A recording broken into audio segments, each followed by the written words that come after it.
Programme time line सां गॾु आऊं आहियां असद मुमताज़। नाज़रीन, पेशावर में हिकु भेरो ॿीहर जुमे जी नमाज़ में ख़ुदकुश धमाको थियो आहे। हींअर ताईं जेका इतला आहिनि उन में इहो बि ॿुधायो वञे त 50 खां वधीक नमाज़ी शहीद थिया आहिनि, 100 खां वधीक ज़ख़्मी आहिनि। शेख रशीद मूजिबि हिन वक़्त ताईं कोई थ्रेड अलर्ट जारी न हो त पोइ हीअ को वाक़ियो थियो आहे, हीअ को सान्यो थियो आहे, इहो को धमाको आहे, इहो कहिड़ो मैसेज आहे। अॼु प्रोग्राम हिन ते ॻाल्हाईंदासीं। गॾोगॾु ॻाल्हाईंदासीं त हर रोज़ तब्दील थींदड़ मुल्की सियासी सूरत हाल कहिड़े पासे वेंदी। गुज़िरियल ॾींहुं मार्च दौरान ई पीपल्स पार्टी जी मार्च दौरान ई पीपी चेयरमैन बिलावल भुट्टो, ज़रदारी, यूसुफ रज़ा गिलानी ऐं ख़ुर्शीद शाह खे फौरी तौर ते इस्लामाबाद पहुची मामला सिधा करण जी हिदायत कई आहे त उहे पंहिंजे मेंबरनि सां मिलनि ऐं जेका अदम एतमादी तहरीक आहे उनखे यकीनी बणाइनि। अॼु प्रोग्राम में इन ते ॻाल्हाईंदासीं। गॾोगॾु ॻाल्हाईंदासीं त छा अगरि पीपल्स पार्टी ऐं नून लीग में डेडलॉक जो शिकार थिए थो पियो काफ लीग जे मामले ते, छाकाणि त बिलावल भुट्टो ज़रदारी चए थो त काफ लीग जी जेका पंजाब जेका CM शिप आहे उहा काफ लीग जो जाइज़ हक़ आहे। ॿिए पासे शाहिद खाकान अब्बासी चए थो त 7 वोटनि वारी पार्टी खे पंजाब जी CM शिप नथा ॾेई सघूं त छा हिकु दफ़ो ॿीहर अपोज़िशन अदम एतमाद जे मामले ते बि डेडलॉक थींदे नज़र अचे पई। इन तमामु तर मामलनि ते ॻाल्हाईंदासीं। हिन असांखे प्रोग्राम में जॉइन कयो आहे, असांजे स्टूडियो में जॉइन कयो आहे शहज़ाद कुरैशी साहब, पाण तहरीक इंसाफ़ जा मरकज़ी अॻवान आहिनि ऐं सूबाई असेंबली जा मेंबर आहिनि। उन सां गॾोगॾु हूंदो शाह मोहम्मद शाह साहब, पाण मुस्लिम लीग नून सिंध जा सदर आहिनि ऐं उन सां गॾोगॾु हूंदो इमदाद पेताफ़ी साहब, पाण सिंध असेंबली जा मेंबर आहिनि ऐं संदन ताल्लुक़ पीपल्स पार्टी से है।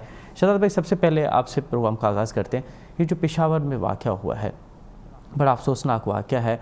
लग ऐसे रहा था कि जैसे ही अफ़गानिस्तान की सूरत हाल तब्दील हो रही थी तो यहाँ पे मामला जो है वो ख़राब होने के अंदेशे थे और जो हमारे जो सिक्योरिटी एनालिसिस हैं वो भी इस बात का कह रहे थे कि यहाँ पे खुदा न खास्ता कुछ मामला हो सकते हैं। और फिर ऑस्ट्रेलियन टीम आई हुई है।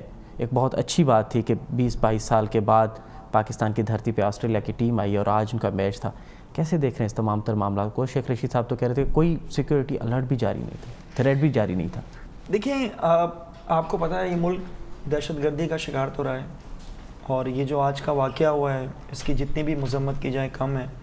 और जो अफसोसनाक ख़बर ये है कि बहुत कीमती जानों का नुकसान हुआ है और वो भी इस मौके पे जब बाहर से ऑस्ट्रेलिया की टीम दौरा करने के लिए आई हुई है। लेकिन ओवरऑल तो आपने देखा, आप देखें कि कई सालों से अल्हम्दुलिल्लाह हमारे मुल्क में एक पीस प्रोसेस कह लें, एक हमारी जो इदारों ने, एजेंसीज़ ने, हमारी फ़ौज ने, हमारी आर्मी ने, हमारी पुलिस ने जितनी कुर्बानियाँ दी थी उसके समरात तो पूरे पाकिस्तान में नज़र आना शुरू हो गए थे। अल्हम्दुलिल्लाह मैं ये कहता हूँ कि बहुत बेहतरी आ गई थी। आज के वाक़ये ने हमें फिर सोचने पे मजबूर किया है कि अभी भी जो दहशतगर्दी की जो एलिमेंट है दहशतगर्दी का वो मौजूद है और इदारे अब और ज़्यादा सख्ती से इस चीज़ को निपटेंगे इंशाल्लाह।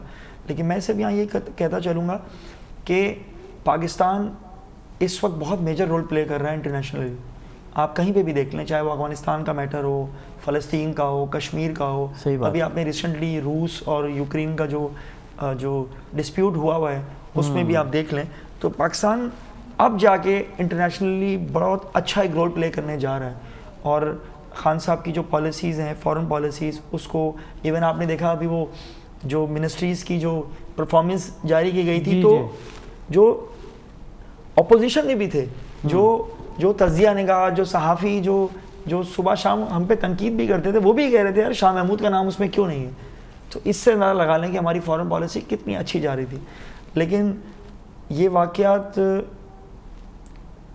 पूरे कौम के लिए एक लम्हा फ़िक्र है और हम उम्मीद करते हैं कि जो इंशाल्लाह देखिएगा बहुत जिम्मेदारी है वो इसको टूटेंगे और ये आवाम ही इसका मुकाबला कर सकती है। इससे पहले भी KPK की आवाम ने और जो पूरे पाकिस्तान की आवाम ने इसका बड़ी बहादुरी से मुकाबला किया है और इंशाल्लाह ये जो दहशतगर्द हैं इनको इस मुल्क में कहीं पर भी पनाह नहीं मिलेगी।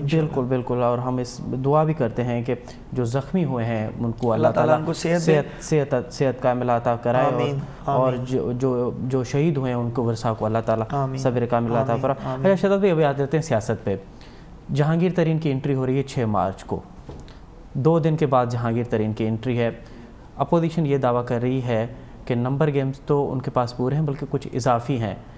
अगर हुकूमत इत्तेहादी उनका साथ ना भी दें तो फिर भी आपकी पार्टी अभी रहने वाली नहीं है, पार्टी पूरी हो चुकी है आपकी। मैं तो यहाँ ये कहूँगा पार्टी अभी शुरू हुई है। अच्छा। और ख़ान साहब जिस तरह से माशाल्लाह हुक्मरानी कर रहे हैं और जिस तरह से इस पाकिस्तान को लेके चल रहे हैं और पूरी पाकिस्तान की आवाम को इकट्ठा कर दिया है, तो ऐसा लीडर तो सदियों में पैदा होता है। और ये बात इनकी तो, ये मिक्स अचार तो पिछले हम 3 साल से सुन रहे हैं। ये मिक्स अचार अपने अपने मफादात के लिए जमा होता है। कोई अपने अब्बू की करप्शन बचाने के लिए, कोई अपनी बाजी की करप्शन बचाने के लिए, कोई अपनी family private limited family company जो होती है वो बचाने के लिए निकले हुए। ये मुल्क के मफादात के लिए थोड़ी हैं। मैं एक चीज़ आपके प्रोग्राम के तवज्जुह से बिलावल ज़रदारी साहब से पूछना चाहता हूँ जी।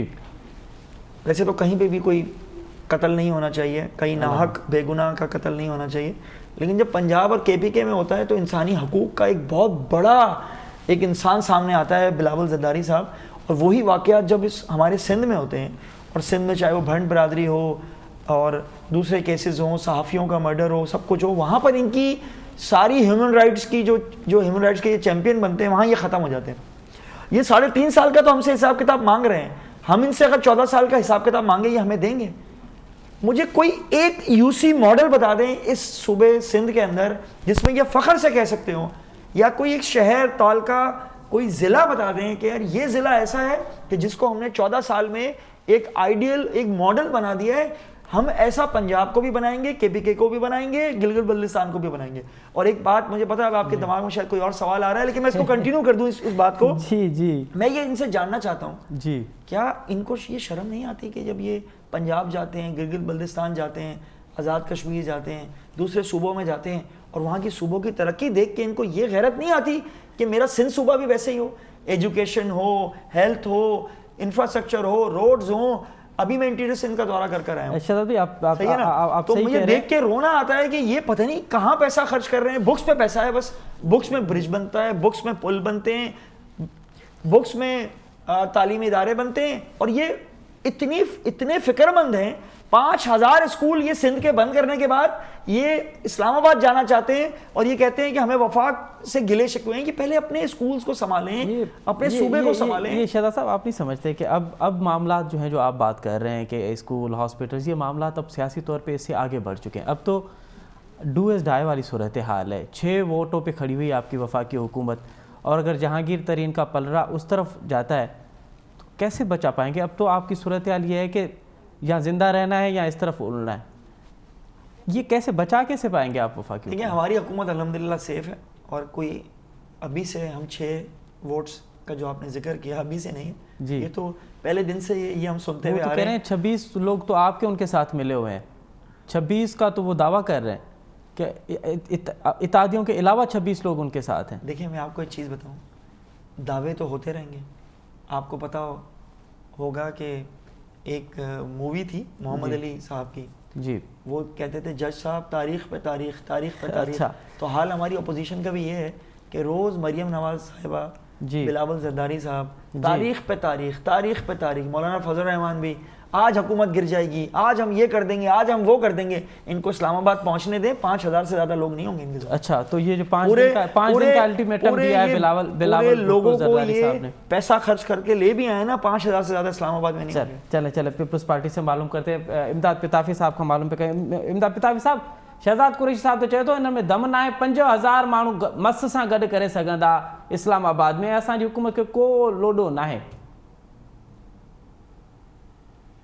जो मैं तो सब खां पहिरीं आऊं मज़म्मत कंदुसि जेको अॼु पेशावर में वाक़िअ जी बिल्कुलु जंहिंमें इंसान हिदायत थियो आहे जी, ऐं इंसान अफ़सोसनाक वाक़ियो आहे, उन ते आऊं सियासत कोन कंदुसि।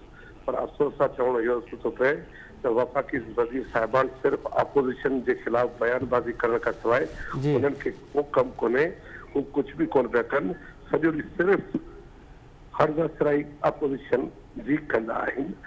जेको हिननि जो शेख रशीद होम मिनिस्टर आहे, ऐं तव्हां जेको पहिरीं इंट्रो में चयो, उहो अलर्ट जारी कोन थियो, ऐं इहो ख़ान साहब जी नाकाम पॉलिसियुनि जे करे, ख़ान साहब जी अफ़गानिस्तान जे इशू ते जेका पॉलिसी रही तालिबान ख़ान जी सपोर्ट करण ते, उन जे करे इहो वाक़ियो थियो आहे। जॾहिं हिन क़ौम इन दहशतगर्दी मां, इन अज़ाब मां जान छॾाए चुकी हुई, इहो ख़ान साहब जे दौर में थियो आहे। जेको तव्हां पोखींदा आहियो उहो ई तव्हां खणंदा आहियो, ऐं उन जो सम्राट आऊं अर्ज़ु कयां, इंतहाई पाकिस्तान लाइ अल आर्मिन सिचुएशन पैदा थी वई आहे जो हिकिड़ी मस्जिद में एॾो वॾो साॻियो थी वञे।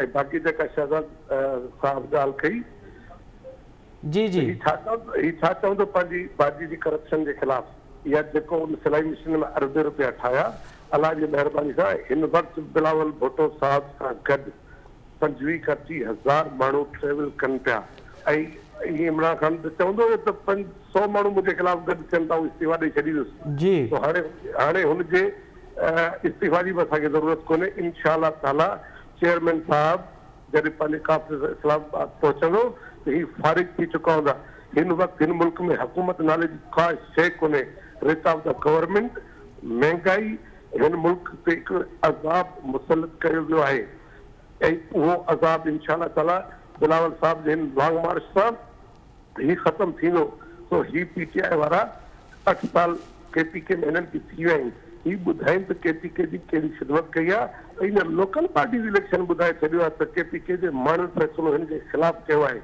हिन जे बीजन जे ख़िलाफ़ कयो आहे जेतिरियूं बाई इलेक्शन थियूं आहिनि उहे सभु सवाइ हिकिड़ी अधु जे बाक़ी सभु हिननि पार्टियूं पर पितावी साहब जेको माज़ी जो ट्रैक रिकॉर्ड रहियो आहे हिन ताईं जेके बि मार्च थी वञनि पोइ उहा मौलाना फज़लुर रहमान जी हुजे ख़ुदि इमरान खान जी मार्च हुजे या उनखां अॻु में कादरी साहब जी मार्च हुजे मार्च सां हुकूमतूं वञनि कोन थियूं पियूं पर ही पहिरीं हुकूमत आहे जेका मार्च सां वेंदी इंशाअल्लाह ताला तव्हां अगरि मूंखे ॿुधाए छॾिया त तव्हां ॾिसंदव त 2-3 ॾींहंनि में 8 तारीख़ जॾहिं असीं इस्लामाबाद पहुचंदासीं ऐं चेयरमैन साहब ख़िताब कंदो उन खां पोइ तव्हां ॾिसंदव त उनजा सम्राट कहिड़ा था अचनि छो जो अर्ज़ु कया न ही मुल्क ते अज़ाब आहे ही मुल्क जे 22 करोड़ माण्हुनि ते अज़ाब नाज़िल कयो वियो आहे तो अगरि इन अज़ाब मां असां जान न छॾाई त अल्लाह न करे कुझु पाकिस्तान थी वञे ये ॻाल्हि सम्झण वारी आहे न पितावी साहब हिकिड़ो मूंखे ॻाल्हि कंप्लीट करे जॾहिं तव्हां जी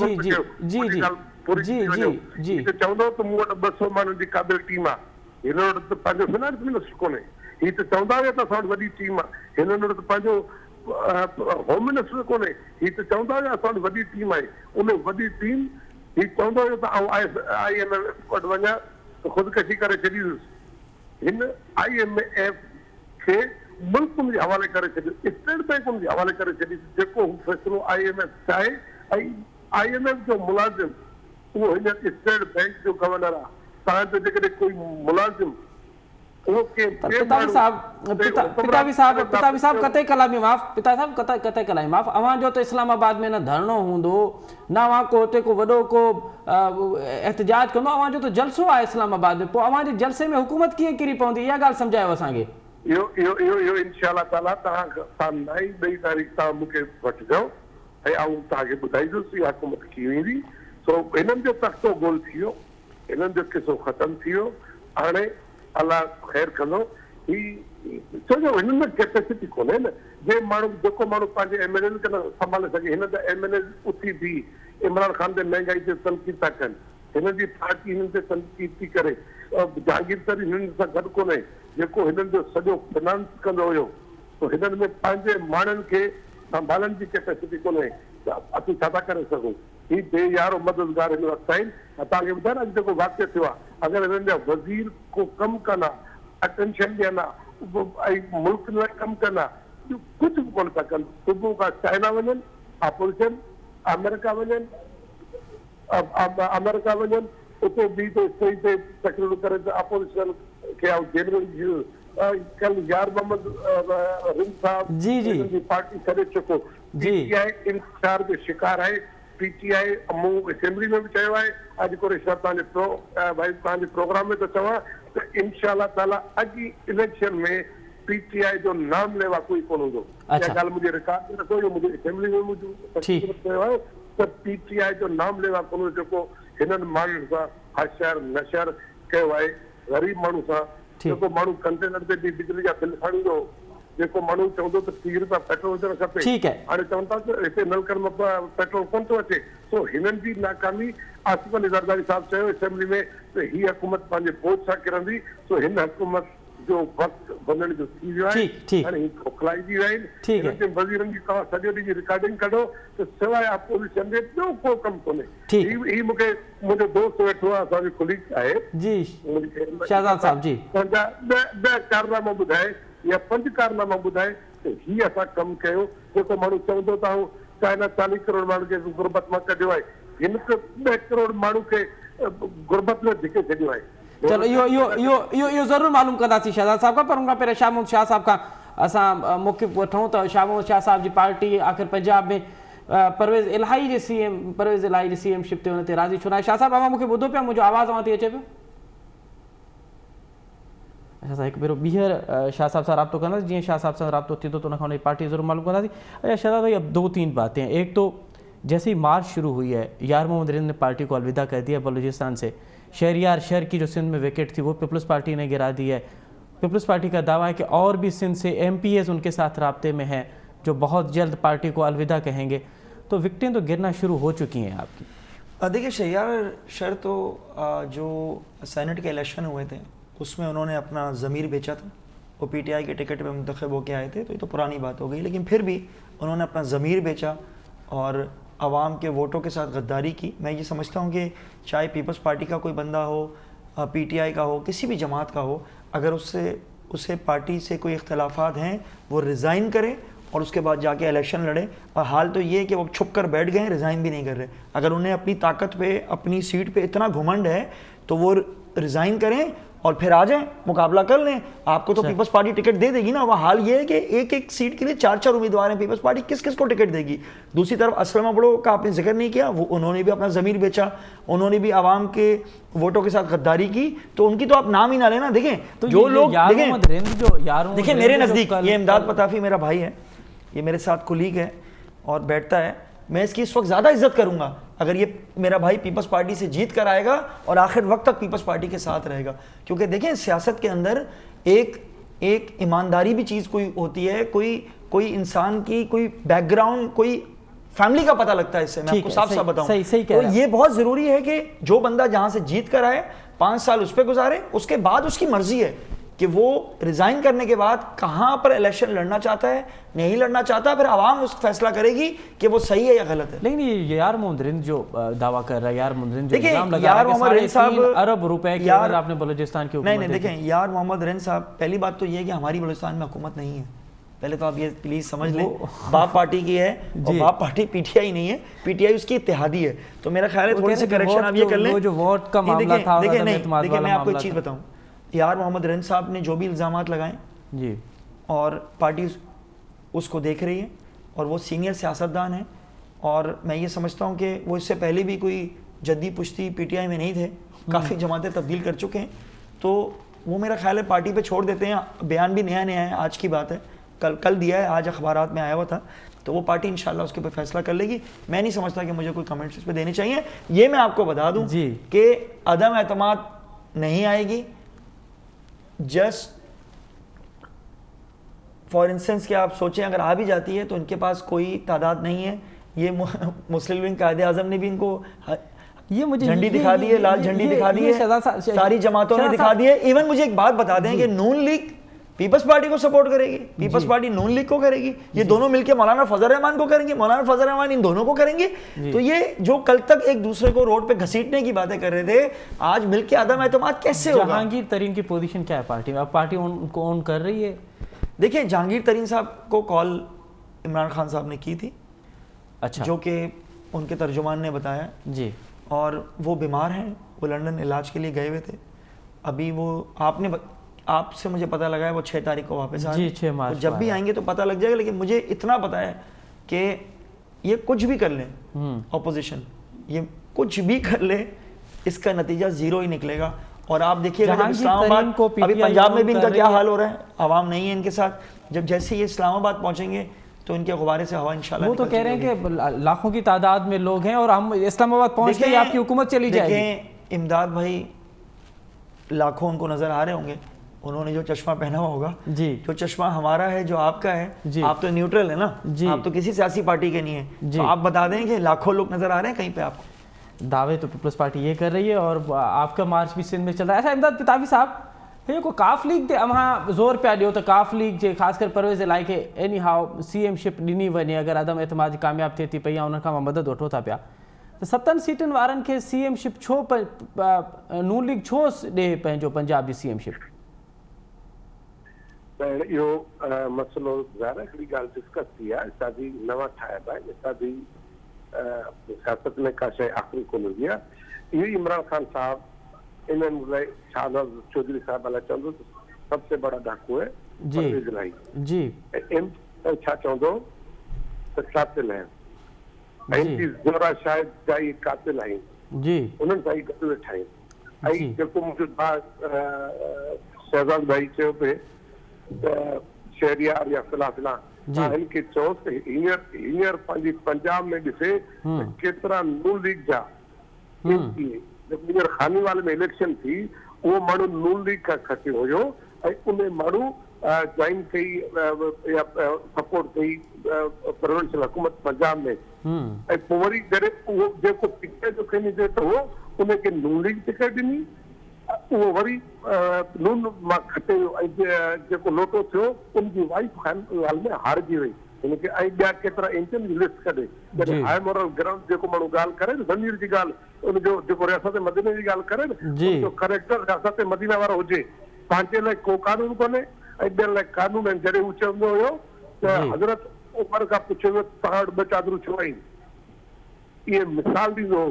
हींअर हुन खां पुछियो वियो त तो छा खाने जो सामान के सेल कयो वियो आहे त हाणे छा थो चए त ॿियनि लाइ त चवंदो त घटि ॾियो हाणे पाण घटि थी ॾे न असीं चऊं था त जेको हाई मॉरल ग्राउंड जी ॻाल्हि करे उन खां पहिरीं जॾहिं आऊं ॻाल्हि वॾी कयां उन खां सभिनी खां पहिरीं त आऊं पाण उन ॻाल्हि ते एक्सटेंड कयां उन खां पोइ ॿिए कंहिंजो ऐब कढां जॾहिं मूं में 100 ऐब हुजनि त ॿिए जो ऐब कढणु इहो मुनासिब कोन्हे इहो करेक्टर कोन्हे। ठीक है सारी तारीख़ खे सेट करणु खपे। ठीक है पीटीआई लाइ हुनजी ॻाल्हि थो चवां जी हिननि खे न सियासत जी ख़बर हुई न सियासी तौर तरीक़नि जी ख़बर हुई न सियासी रस्तनि वास्तनि जी ख़बर हुई। हिननि 3 सालनि में जेको मुल्क जो हशर नशर थियो आहे जेको माण्हू बि चवंदो हुयो त $1 चढ़े जी हुकुमरान चयो हिन जे दौर में $70 चढ़ी वियो। ठीक है जेको माण्हू चवंदो हुयो बिल्कुल ₹1 यूनिट बिजली जो महांगो थिए त वज़ीर आज़म चयो त हिन जेका ॻाल्हि रियासत मदीना जी कई हिकिड़े के लफ़्ज़ ते मूंखे ॿुधाए मुंहिंजो दोस्त वेठो आहे मां कुलीग ॿुधाए का हिकिड़ी ॻाल्हि पर यो वक़फ़े खां पोइ पिताब साहब ज़रूरु मालूम कंदासीं ऐं जेका ॻाल्हि शहज़ाद कुरैशी साहब चयो थो त असां खां अगरि 3 सालनि जो जवाबु वरितो थो वञे त पोइ 14 सालनि जो जवाबु ॾिनो वञे। सिंध हुकूमत 14 सालनि में सिंध में कहिड़ा वॾा कारनामा कया आहिनि हिन ते बि ॻाल्हाईंदासूं ऐं पीटीआई मुल्क लाइ 3 सालनि में छा कयो आहे इहो त बि ॻाल्हाईंदासीं पर पहिरियां वठूं था नंढी साई ऐं साई खां पोइ वरी प्रोग्राम में ॿीहर हाज़िर थींदासीं। प्रोग्राम एक दफ़ो ॿीहर के भलीकार वक़फ़े खां अॻु में असां ॻाल्हाए रहियासीं मुल्की सियासी सूरत हाल जी तब्दील थींदड़ जेका सूरत हाल आहे उन में हाणे लॻे ईअं पियो त अदम एतमाद जे हवाले सां नून लीग ऐं काफ लीग में 1.5 लाख जो शिकार असांखे नज़र अचे पियो। नून लीग कंहिं बि सूरत में काफ लीग खे पंजाब जी CM-शिप ॾियण लाइ राज़ी न आहे। पीपल्स पार्टी सम्झे थी पई त हर सूरत में काफ लीग खे CM-शिप ॾियणु घुरिजे छाकाणि त काफ लीग जी मदद खां सवाइ शायदि अदम एतमाद जी तहरीक जगह वह कामयाब न थी। शहज़ाद भाई अगर आपकी इजाज़त हो तो मैं शामून शाह साहब से उनका मौक़िफ़ मालूम करूं कि आखिर क्यों नून लीग बज़िद है कि किसी भी सूरत में काफ लीग को जो है वो पंजाब की CM-शिप देने की नहीं देनी चाहिए।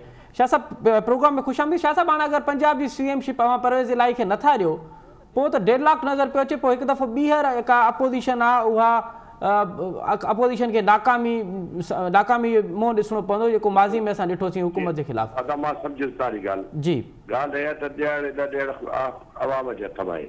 असांजी पार्टी तमामु तरह इख़्तियार असां ॾेई छॾिया आहिनि असांजी सेंट्रल एग्ज़ीक्यूटिव में मियां मोहम्मद नवाज़ शरीफ़ खे। जी हाणे सुवालु इहो आहे त पंजाब जी पंहिंजी सूरत आहे असां कॾहिं को कंहिंसां ज़िद पीपल्स पार्टीअ सां गॾु आहियूं। पीपल्स पार्टी न को बज़िद आहे न को हरू भरू था हुननि खे न को असां बज़िद न को नथा ॾियूं। बज़िद कोई ज़िद सियासत थींदो ई कोन्हे असांजे रवैये जो लचकदार आहे।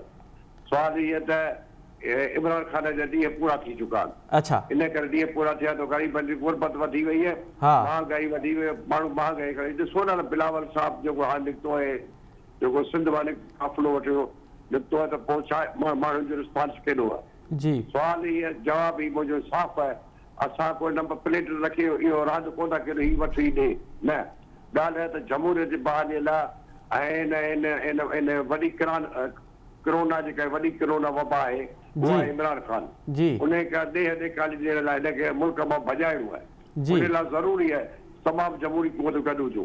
इन में PTM जी सभु जमायतूं असीं गॾु हींअर पीपल पार्टी बशमूल पीपल पार्टी असीं सभई गॾु आहियूं।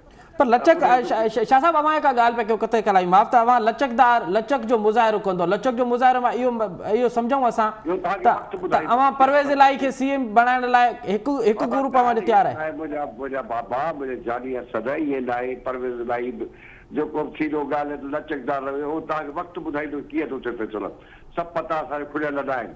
इहो सिर्फ़ु मीडिया जो ॻाल्हि पई हले इमरान ख़ान त हूअं वीचारो घर वञण वारो आहे। असां कंहिंखे छा था ॾियूं असांजो अध जी तइदाद पूरो आहे। असांजो अध जी तइदाद पूरो वोट ऑफ नो कॉन्फिडेंस आहे। जेके बि अपोजिशन जूं पार्टियूं हाउस जे अंदरि आहिनि उन्हनि जो अध जी तइदाद पूरो ऐं मूंखे उमेद आहे तहरीक इंसाफ़ जा त खुला 8 मेंबर त असां अची विया फैसलाबाद जा। अच्छा उनखे अलावा ॿिया 20 मेंबर तहरीक इंसाफ़ वारनि जो असांजो कॉन्टेक्ट राब्तो आहे ऐं इहे जहांगीर तरीन ग्रुप जो असांजो राब्तो आहे। असां ॾे वठि अच ही वटि सुवाल अच ही वटि बमण ही खण 40 माण्हू इहो सीटूं ही खण इहो न आहे। ॻाल्हि इहो आहे मूंखे उमेद आहे चौधरी शुजात वारनि खे बि उमेद आहे चौधरी शुजात वारा ज़रूरु जेको समझदारी वारो कमु कंदा। हाणे काफ़ी पुराणियूं ॻाल्हियूं थी वियूं हाणे असांजे दरमियान ख़ाली रहियो आहे चौधरी शुजात वारनि जे दरमियान असांजे दरमियान लेकिन असां हिकु ॿिए लाइ एतिराम आहे। ॾिठो मियां शहबाज शरीफ ने तबियत पुछण वियो बिल्कुल उन खां पोइ त इमरान खान बि वियो आहे।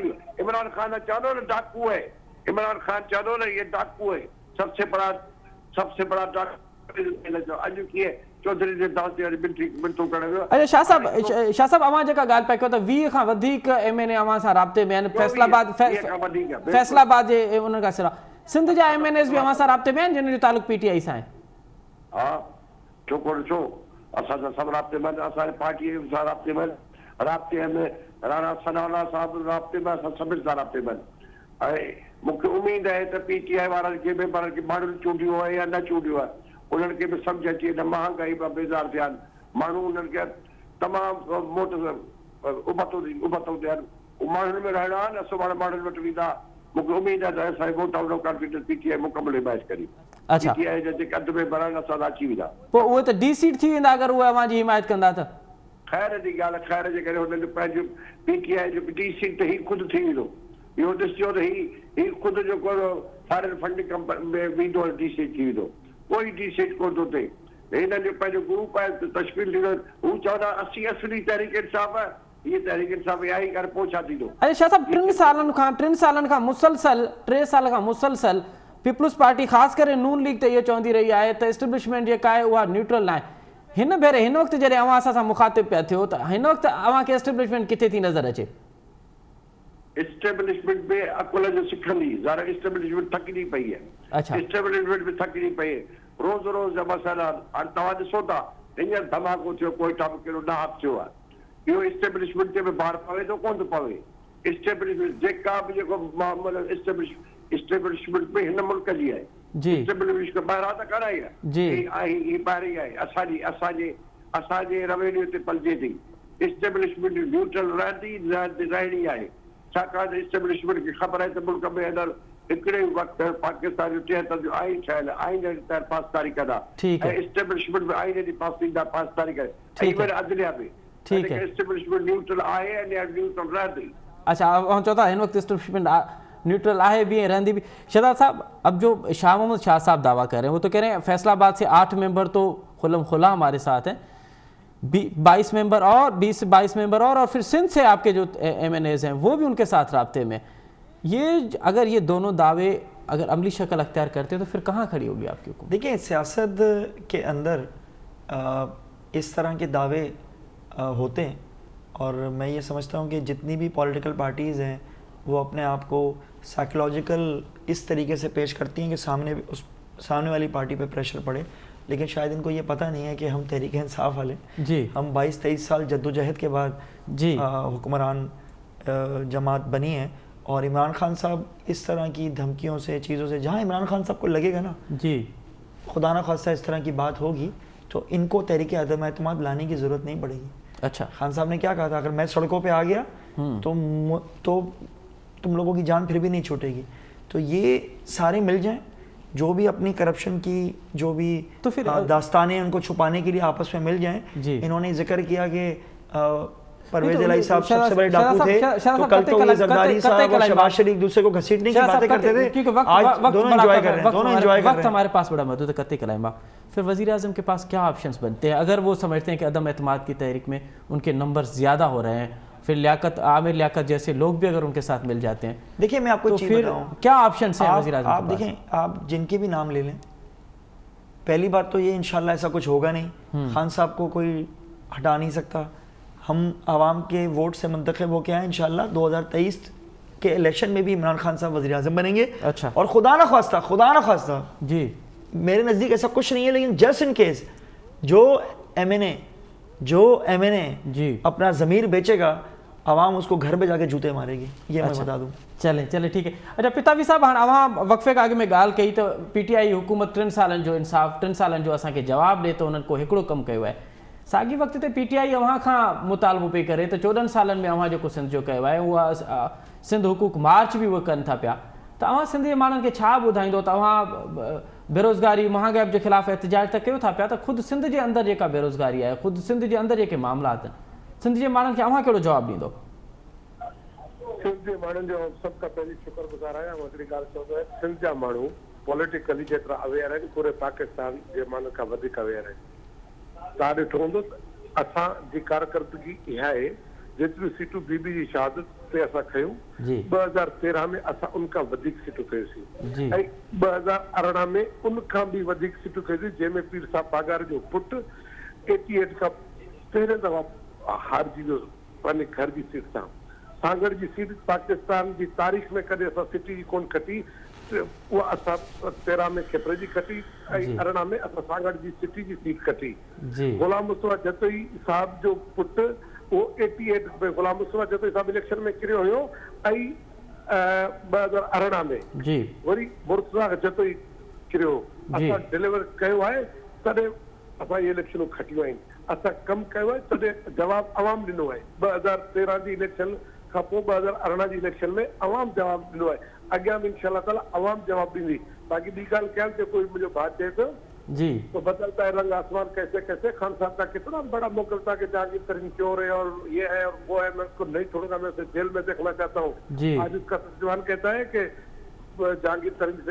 जहांगीर तरीन फोन नहीं उठाता खान साहब का, मोदी को तो छोड़ दे, वो अटेंड नहीं करता, अमेरिका का प्रेसिडेंट फोन करता नहीं, और जहांगीर तरीन खान साहब का रियासत मदीना के बात करने वाला बंदा एक चोर से कैसे बात कर सकता है, जिसको फाइन फैक्ट कमेटी में उसको डिफॉल्टर करार दिया कि इसने करप्शन की है, इसने चीजें की है, उस पे FI के केस बनाए, और खान साहब कहता था मैं मर जाऊंगा, जहांगीर तरीन से बात नहीं करूंगा। तो शर्म से डूब मरना चाहिए। अगर ऐसे ही काम कर रहे थे तो रियासत मदीना की बात ना करते तो बहुत अच्छी बात थी। आप मजहब को सियासत में, ठीक है, आप उस साफी को आपने जेल में डाला जो आपका राइट है, ठीक है, ठीक। इनके कारनामे हमने देख चुके, इसकी हम ये सबसे बड़ा दुनिया का झूठा इंसान।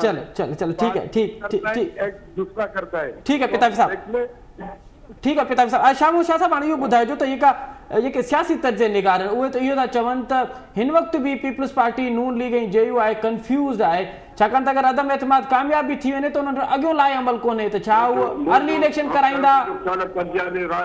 मुझे ख्याल तर्जिया निगार खुद कंफ्यूज है। अच्छा, मां अर्ज कया खल्क खुदा मां असि सॼो पब्लिक में हुयम जी, हींअर मां पब्लिक में हला पियो जी, तो माण्हू जेका बेज़ार आहिनि, तव्हां ॾिठो त जेको गैर जानिबदार तहक़ीक़ातूं थियनि त बाबा फलाणी पार्टी हेतिरो परसेंटेज आहे। मुंहिंजो अर्ज़ु इहा आहे तर्जिया निगार भले वेठा पहिरियों तर्जिया कनि, ॻाल्हि त रिज़ल्ट अची वई, इमरान खान जी ॻणप शुरू थी, इमरान खान वापसि वञे पियो, इहो तारीख़ अॼु आसमान में फ़ैसिलो थी चुको आहे। अच्छा, आवाज़ आसमान फ़ैसिलो थी चुको आहे त इमरान घर वेंदो। अच्छा, आसमान में बोलबाला थींदो, आसमान में फ़ैसिलो थी चुको आहे। शाह साहब बजट खां पहिरियां ईंदो, बजट खां पोइ ईंदो? इहो असांजो सवाब थी त असीं केॾी महिल था वोट नो कॉन्फिडेंस कनि। इहो PTM जो आहे, पीपल पार्टी PMLN जो ऐं बाइमी मुशावरत सां फ़ैसिलो हुयो। केॾी महिल हाणे इहो पाण न कर, उहा तव्हां ॿुधो OIC जी मीटिंग पई थिए, OIC जी मीटिंग थियो नेशनल असेंबली जे हाल में, भाई OIC जी मीटिंग करे वरी कन्वेंशन सेंटर कर, एॾो बुज़दुल छो थियो आई जो हिकदमि असेंबली सॼो जेको उखाड़ पुछाड़ कराई अथई। सॼे इन लाइ इहो टाइम थो गेन करणु घुरे। ठीक है, ठीक ठीक ठीक वो ठीक एसआई जी इजलास करो, इस्लामिक कॉन्फ्रेंस करनी है तो वेठे जो वारो ठीक ठीक ठीक ठीक ठीक है, कन्वेंशन कन्वेंशन से तो करे तो जीअं रिनोवेशन जे नाले में जो वक्त घुरे थोड़ा आवाम चो पाया तो वक्त के डिले कर चाहिए। शहजाद साहब मेरे पास सिर्फ 10 सेकंड है, बताइए बजट पास करा सकेंगे आप, बजट पास पेश करा सकेंगे या बजट से पहले आपको जाते हुए सूरत? बजट पेश कर मौका ही कोई मिला। अच्छा, वो कह रहे बजट पेश करने का मौका है। हुकूमत भी इंशाल्लाह रहेगी। अच्छा, ये बजट क्या, अगला बजट भी इंशाल्लाह करेंगे और 2023 के इलेक्शन के बाद अगले 5 सालों का बजट भी इंशाल्लाह। बहुत शुक्रिया शहजाद कुरैशी साहब, इमदाद पितावी साहब, शामो शाह साहब, हमारे टिन मौजूद मेहमान जी वरी मेहरबानी। नाज़रीन ॿ दावावन शामो शाह साहब चए थो त बजट पेश करण जो इनखे मौक़ो न मिलंदो। शहजाद साहब कुरैशी इहा दावा पियो करे त ही बजट छा ईंदड़ बजट ईंदड़ 5 साल भी इमरान खान जा न ॾिसणो इहो आहे त वक़्तु इहो फ़ैसिलो कंदो त ईंदड़ 5 साल कंहिंजा आहिनि, हीअ 5 साल इमरान खान पूरो करे थो या न। हिते प्रोग्राम जो वक़्तु पंहिंजी पुॼाणी थो पहुचे। असद मुमताज़ रिटकिन इजाज़त सदाईं गॾु।